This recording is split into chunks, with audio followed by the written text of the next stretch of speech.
The insurance panel, welcome back. It's another beautiful Sunday. We're recording this Sunday. It's going to be the end of the month, end of February. I hope everybody's February goals are met. We're starting something, March Madness.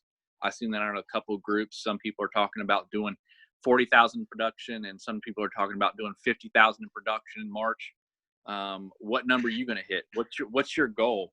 But we're recording this on a beautiful Sunday. And we can't wait to talk about rejection, chargebacks, and the mental game. That's what our topic is today. Nick, how the heck was your week last week? Tell us about it. Pretty good week.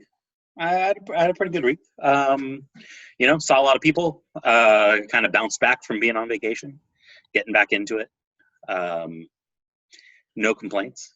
Kind of rolling through the month of February, which is a little on the short side. March also only a 4-week month. So I know there is somebody out there who is trying to push everybody to do $50,000 in March, which is $12,500 a week. Mm-hmm. Some people say that that's no sweat. Some people say that that's borderline impossible. You be the judge. Yeah. What about you, Matt? How was your week? It was a great week, man. A really, really great week. I'm really pushing for I have a whole squad of people, and I'm really trying to make sure they hit all their goals. When they hit their goals, I hit my goals. That's kind of my gig. Is I make sure other people make their money, and then that's when Matthew makes his money, right? But on top of that, it's also because I do a lot of personal production with them and show them how to do what I know how to do, which is sell final expense on a full-time commission-only basis. So it's a pretty good gig. Chris, what about you, man? How's your week? Yeah, I think it was interesting. We had a almost snow day on Tuesday in this area, Nick? Yeah, it was Tuesday. Tuesday or Wednesday? Oh, yeah. Maybe Wednesday. It was one of those. It was like fairly heavy snow, but it was like not all at once. Yeah, you probably had more than I did. It was one of those inconvenient midweek storms. Yeah. I prefer it snows after I hit my goal, so I don't care, but it was a midweek storm, so I put on my boots and found some big apps, rolled a big replacement, and celebrated. You know, what sometimes happens to people is they had a really great start of the month. They hit 4, 5, 6 applications, 7, 10 applications in 1 week. And then they roll and they roll and they roll. And then right before the end of the month happens, they start getting some chargebacks. Clients call back and say, I just want to cancel this thing. I did not know it's going to be this much. I miscalculated my money. And then you find out you've got $2,000, $3,000, sometimes $4,000 in chargebacks all at one time hit you. And how do you mentally prepare for all that happening at one time? Man, that's tough. I remember the first time I had a $2,000 chargeback, and I was like devastated. And I've seen a lot of people write themselves out of business because they get a chargeback with one company, and then they go to another company, get the advances because they need to pay their mortgage. Uh-oh. Right. And then that one gets a chargeback, and then they're rolling to another company. And before they find out, they've got vectors and chargebacks with too many different companies. And now that person's in a huge pickle. And now they have to go to a certain company that will take anybody with anything because they just want you to sell their overpriced premiums. And that's what happens to a lot of agents. I've seen it happen time and time again. But like, how do you prepare for that? How do you get ready for that? Chris, tell me about that. Yeah, well, like we spoke about a few episodes ago, when you focus on a few carriers and you feel needs as needs arise, you don't feel chargebacks as bad. And when I was writing a lot of Transamerica in 2017, you get paid pretty much on the Wednesdays or in the beginning of the month. And I would see a long statement and I would see an advance of like $2,000, $3,000, $4,000. And I would see $200, $300, or $400 of chargebacks in there. But I didn't feel it because that's where I was sending most of my business. I think the biggest red flag is what you just mentioned is when agents start rolling carriers or trying to hide from a chargeback. Mm-hmm. And it just happens. If you were selling at a Walmart, you would expect that there's a shrinkage, there's loss, there's people stealing from you, people returning items, but overall you would still make a profit. But in this business, we get scared of people, of the natural thing happening. Yeah. Yeah, I've seen a lot of people.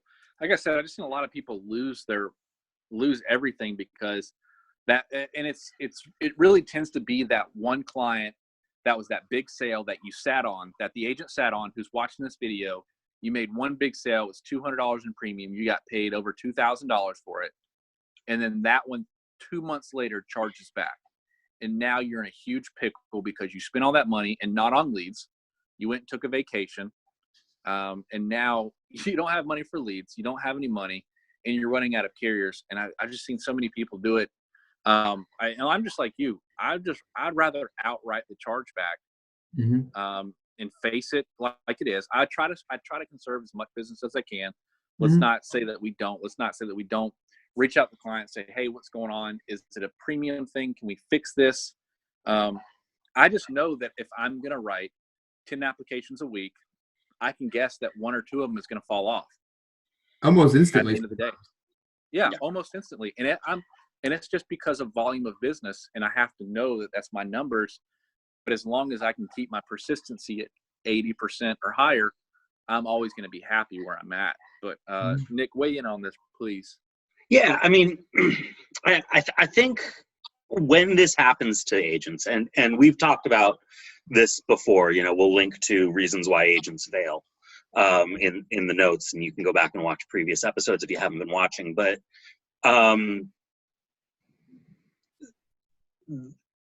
the big problem is when agents start doing like what you're saying, Matt, where they start, you know, they're like, I sold one big one, and then they take the rest of the week off. Or they say, you know, I sold one big one, and then even worse, they take the rest of the month off. I'm a believer of, like, if you hit your goals, you should take time off. You should give yourself the mental break. That's fine. But your goals reset every week. You know, and your goals should be high enough that, you know, you can lose some of your business and still live. Like, if your goal is only $2,000 a week and you're spending something insane like $1,000 a week in leads, you know, then, you know, if you lose something, you're in trouble. Right. Aim higher. And then buy leads every week. Treat it like it's your overhead. It's your rent, you know, every single week, week in, week out, doesn't matter. Always be buying leads. Even if you've got a referral-based business that's going on, you know, if you're in final expense, you need to always be buying leads. And like Chris said, you should be focused on a couple of carriers. You should have a core of carriers. If you are always going out and keeping your activity up high and you're hitting your goals and you're resetting your goals every week, and this should really never be a problem except for maybe the first 6 months that you're in business. If you're brand new to the business, you've been in business less than 6 months, and something like this happens to you, man, that sucks, and it's going to be hard, but I promise it's going to get better. Keep working.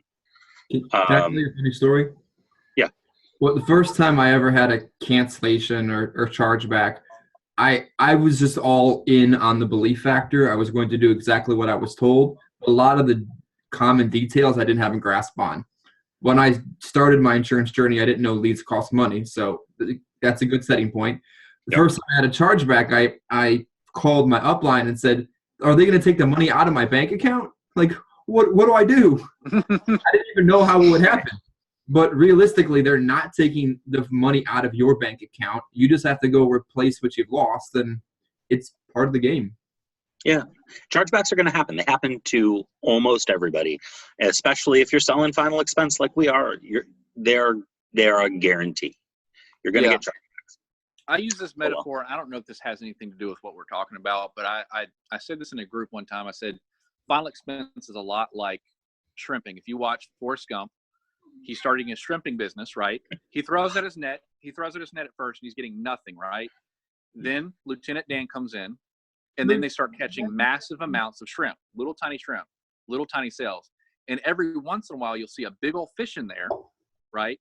But that's not part of what they're fishing for. And it's just like final expense. You go for the small policies, the $600, the $800, the $400 policies, and every once in a while, you'll catch a big one, but you're not hunting for those, right? And Forrest Gump made one of his fortunes on shrimp, little tiny policies. And if you just throw your net out every single week, day after day, and you go for those small policies, if one falls off, it's not that big of a deal. if a couple shrimp fall off of the net, they fall off the boat, they're dead before they get to the cooler. That's okay because you have massive amounts of shrimp, and that's where the money's made in final expense. And that's kind of how I view it. I'm worried about the small policies. I'm not worried about the big ones. When they come, I'm okay with it. But most of the time, I just take the bulk of that money and I invest it straight back into leads before it charges back, if it's going to charge back, right? And that's how I know I'm going to be okay. I think I just had on Friday in my commission statement, I have like $1,300 in chargeback that just happened. And I was like, well, this sucks. But I'm not worried about it because I've already put 2 applications in on Friday. That would end up being $1,400 in commissions. So I'm going to still be $100 in the positive. So I'm not worried about it because I already took care of it before it even happened. So exactly. I mean, and you hit on a good point also, which is, one of the benefits of final expense. People complain about the low premium amounts, but one of the benefits of final expense is it's a high volume business. And that's a good thing, is that it's a high volume business. That high volume, it protects you. I have a higher than average monthly premium for the industry. My average monthly premium has, for the last 4 years, been about $69 a month, and that's fairly high for the industry. And for any other type of insurance, any other type of life insurance, at least, that's really low. But I write double-digit policies every week, and so it's okay. And every now and then you like Matt said, you come across a whale, you hit a $200 a month policy, you hit something big, but it's the regular every day I'm collecting, 4 or 5, $30 to $70 policies that get you through, Yep. I think if you're talking chargebacks, we should probably talk about how much effort you put into conserving the business. Mm-hmm. And how do you prevent a chargeback, kind of tit for tat there? Sure. So I always make the effort of writing business that is within reason. If they don't have a policy, they have no proof they've been paying a premium, you're not going to start them at $150 a month. Yep. Even if they swear they want the $40,000 plan, I'd rather come back in 6 months and sell them more than go back in 6 months to conserve the policy. Second, using a carrier that's going to draft the premium on time so that you're going to beat them to the bank and the business will stay on the books. Writing a competitive product that prevents replacements and puts the person in good coverage, which is all kind of a rewind of all the other videos. And when something does go wrong, you attempt to conserve the business face-to-face. If you sold the policy face-to-face, you conserve it face-to-face. And you just go in the house, you warm up like you did before. I like to bring it up. I'm like, hey, Nick, what happened? Like last month, I got a letter that there was a problem with the policy. Tell me what's going on. And see if you can serve it face-to-face. And if you can't, move on. It's easy to get stuck in that loop of trying to save and find the person and reschedule the appointment and conserve the policy. And then that whole vicious loop you found yourself in, you could have written more business. Yeah, well, it's amazing, in Aruba on the KSKJ trip recently, I was hanging out with a lot of agents and was shocked to find how many agents don't even bother to try to conserve business. These are big producing agents too. I mean, they all made a carrier trip, and they just let it go, and they don't even bother to try. If I get a chargeback, if I get a lapse notice, if I get a notice of cancellation, anything like that, if I get notification that somebody has switched to quarterly billing instead of monthly billing, I go see those people always, every time.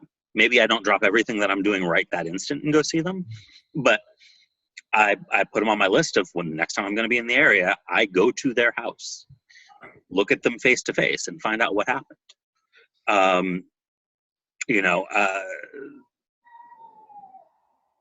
It's surprising how often you can keep that policy on the books. It's a lot of times it's something goofy that happened. It's not something all that serious. It's not that you got replaced. It's not that,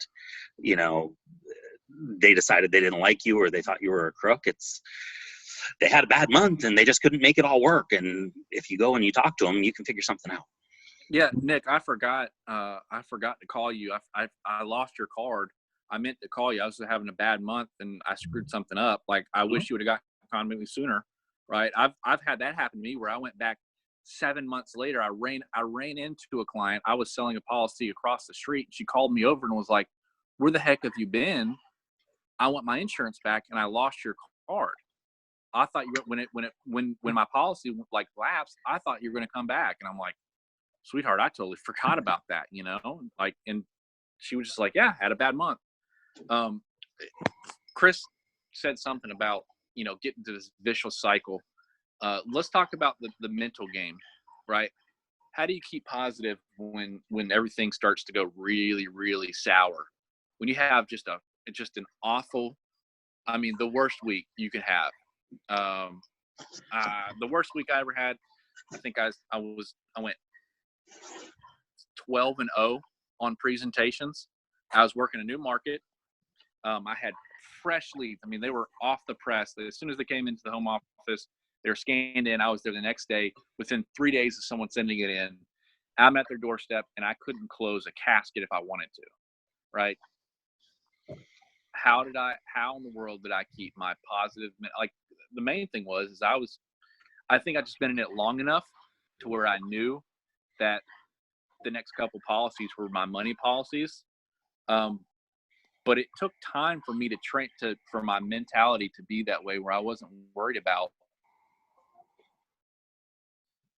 Oh, we lost Matt. Going, oh yeah, it sucked. I went 0-12, right? It really sucked. Oh, can you see me now? Yeah, you're good now. You're back. Your internet connection just got a little slow. Okay. Yeah, it really sucked when I went 0-12, but I just knew that, you know what, I'm just in a new market. I don't know these people like I know my South Carolina market. I was working the North Carolina market because I heard it was fire, right? So I went an hour and a half, 2 hours away to work another market, and I quickly found out it just wasn't my market. So I wasn't not unhappy. I said, you know what, let me get back to the green. Let me get positive here, and then I'm going to go back to where I know I can make my money every single time. But like, how do y'all deal with keeping it positive in sometimes a downward spiral? Well, I think you need to start by controlling what your influences are. If you have a colleague or another agent that you like to socialize with, they need to be someone that has a positive mindset. If you're constantly listening to negativity, it's going to become you. You are a collection of the people you spend the most time with, and realizing that the people that are rejecting you aren't rejecting you, they're just rejecting what you have. And when things don't go right one day, you don't instantly change everything about your business model. Also, checking your mindset with the person that brought you into the business. You should have somebody, at least some type of a mentor, that reminds you that, yes, this is just a bad day. It's not a reflection on you. And if you're having a bad day, it's because you're good at your job. If you sold something before, you can sell it again. And you're only going through a slump because you're good at what you do. Yeah,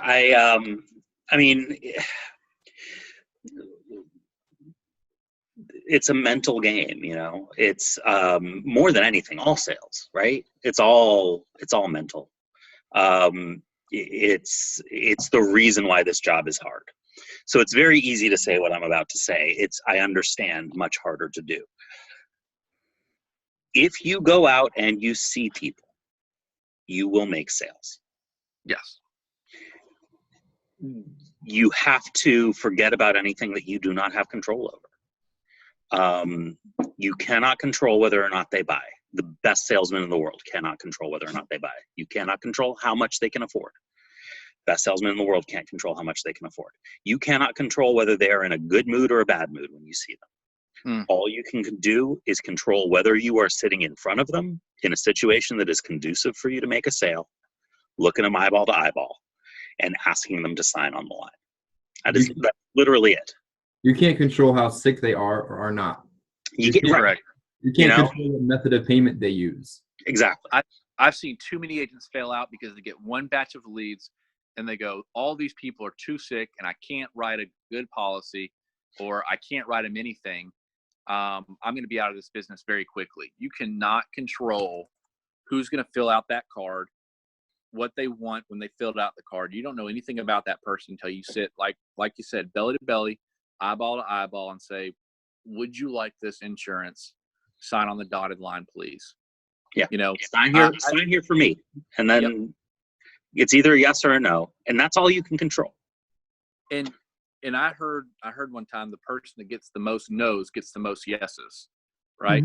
Mm-hmm. I would rather get 1,000 no's because I know I have 400 yeses in there, rather than getting just 7 no's and only 3 yeses, right? I'd rather be told no a lot more. That way I get a lot more yeses. It's really just like you said. It's another way of saying it's just all activity. Yeah. How many times can you sit in front of somebody, have a conversation, and say, do you want this? No? Okay, I'm going to give you a few rebuttals or a few reasons of why you should, right? And if the person is still going to say no, you just have to realize, don't spend too much time with that person and just lull on that. Just go on to the next. There's somebody else probably right next door who could use your services who didn't fill out the card, or another person that's 14 minutes away or 5 minutes away because y'all are so close to each other. I hate y'all for that. There's someone that's across the neighborhood that just has already filled out another card, and you can go downstairs in the apartment complex.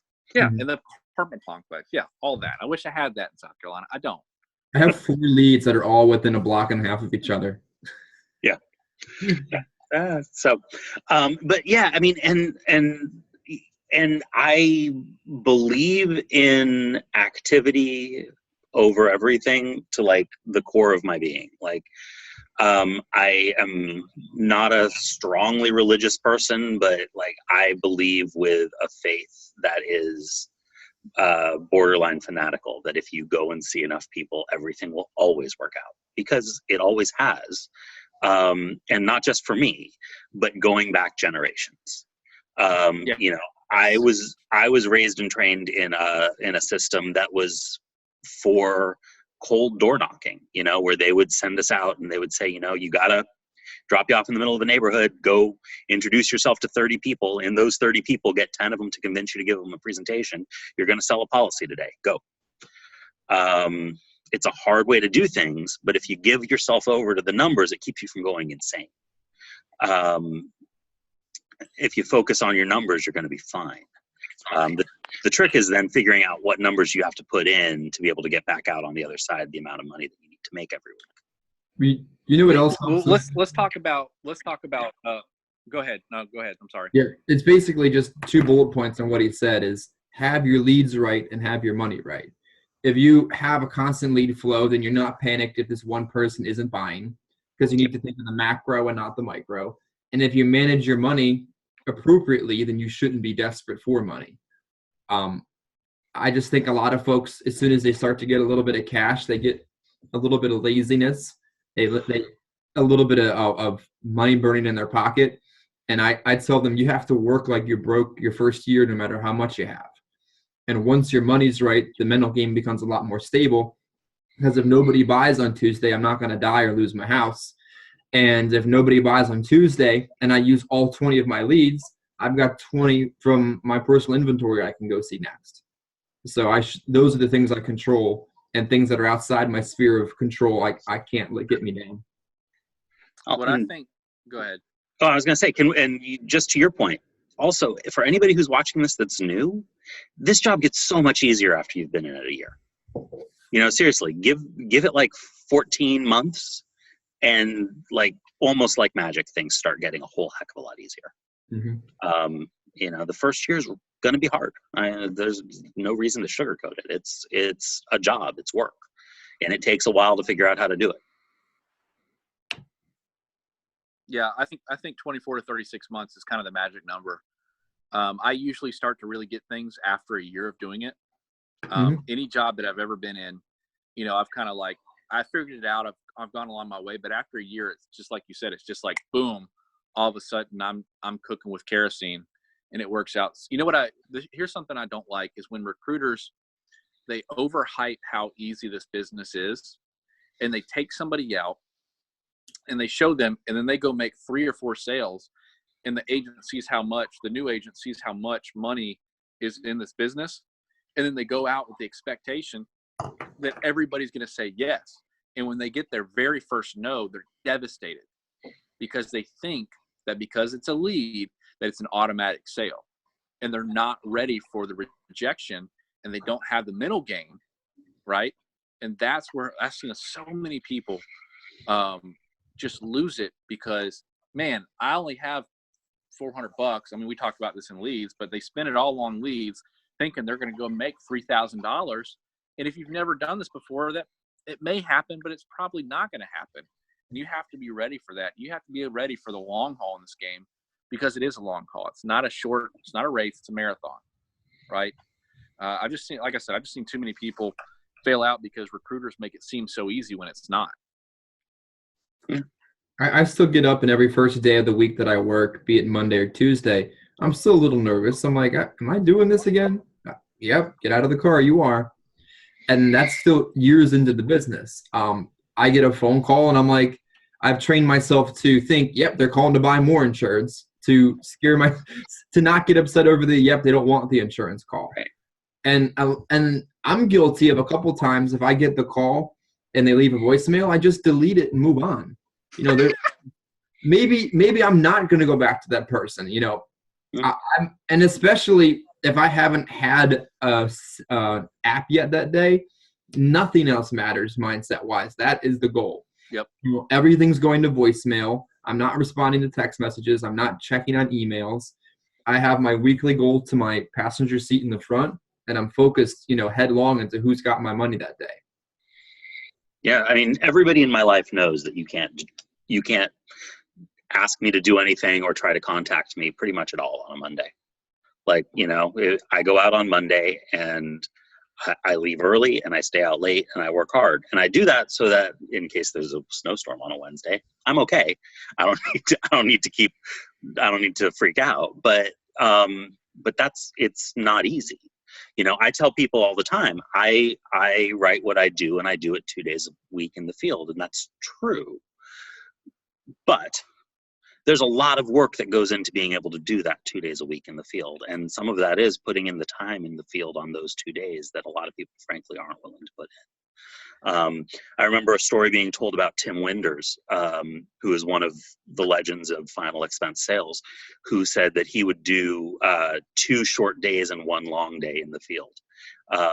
And his short day was like, I think 8 or 9 appointments. And then his long day was like 15.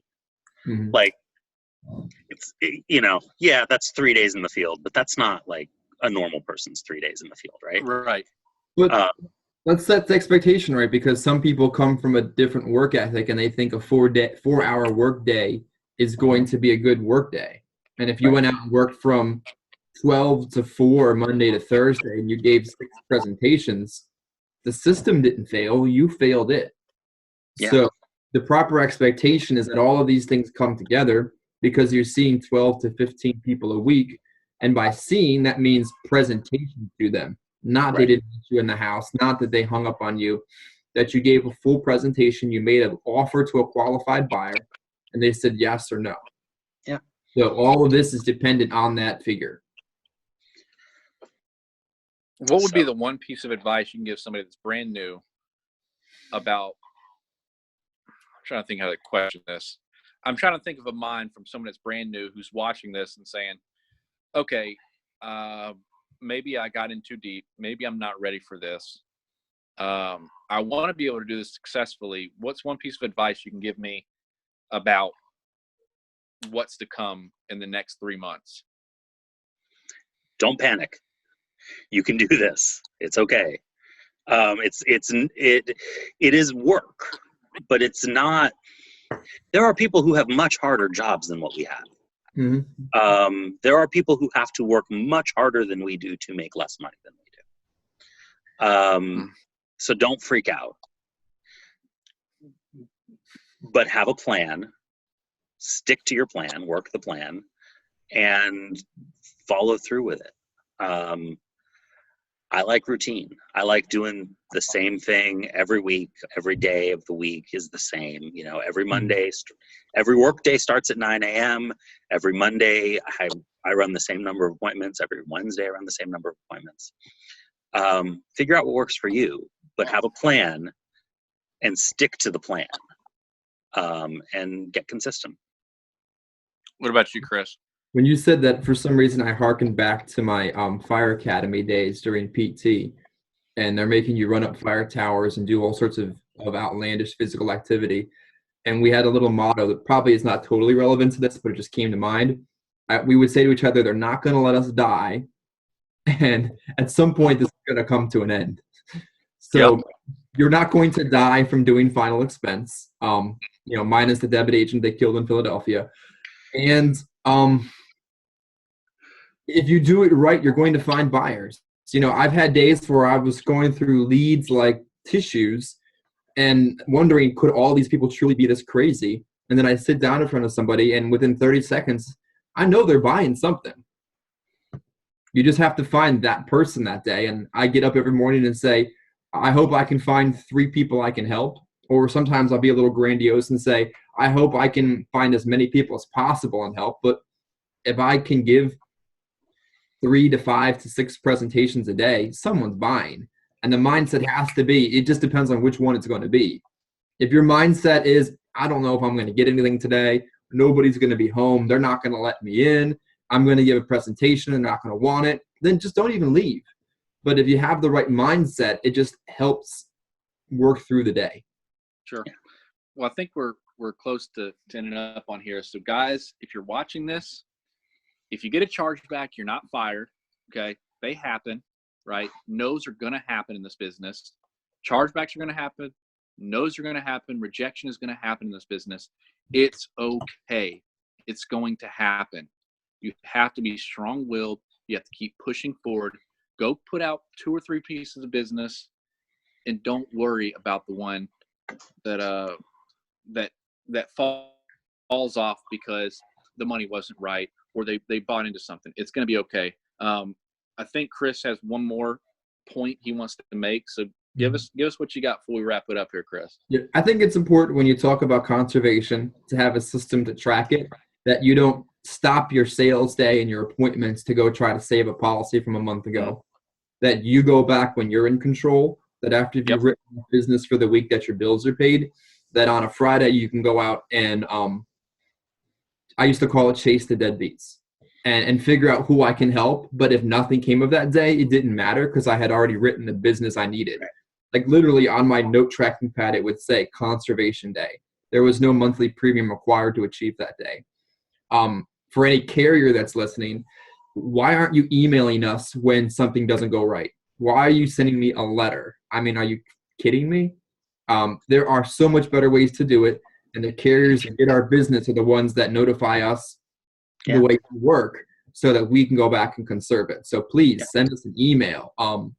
Have a website that actually works and doesn't look like it was designed by my 13-year-old. Just make it easy for us, and we'll make more business stay in the books for you. Solid way, guys. Yeah, that's perfect. I can't. Video over, I guess. No, I'm kidding. Guys, if you haven't already, like the video, subscribe to the channel, share this out to somebody that needs it. We know by statistics that 43% of you that are watching this video have not subscribed yet. Chris, give us your I got a pug here.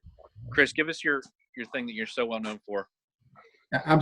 So the insurance panel disclosure or disclaimer, this is just 3 guys talking about final expense from 3 different organizations. It's not a reflection of any carrier we're currently contracted with, any marketing organization we work with or had worked for, and it's just a representation of 3 guys on a Sunday afternoon. Perfect. If you have any questions, put them down below. We're happy to answer your questions. We're actually going to be doing a whole topic based on a question that we had from last week. We're getting to that. We just have to be prepared. Believe it or not, the 3 guys that are doing this are working full time. So this is taking time out of our beautiful Sundays with our families and our friends and families and things that we normally like to do to spend an hour with you guys. So if you haven't, like the dang video, subscribe, share it out. It needs to go to somebody. Nick, you got anything for us? Yeah, I want people to leave a comment with what their worst week and what their best week ever was. Just ups and downs. I want to see comments in the comment section about what their highs and lows have been. And don't fluff it to make a good comment. Just be real. No, just be real. Just be real. Good I'm going weeks, to bad post weeks. mine below too. All right. All right, guys. See you later, guys.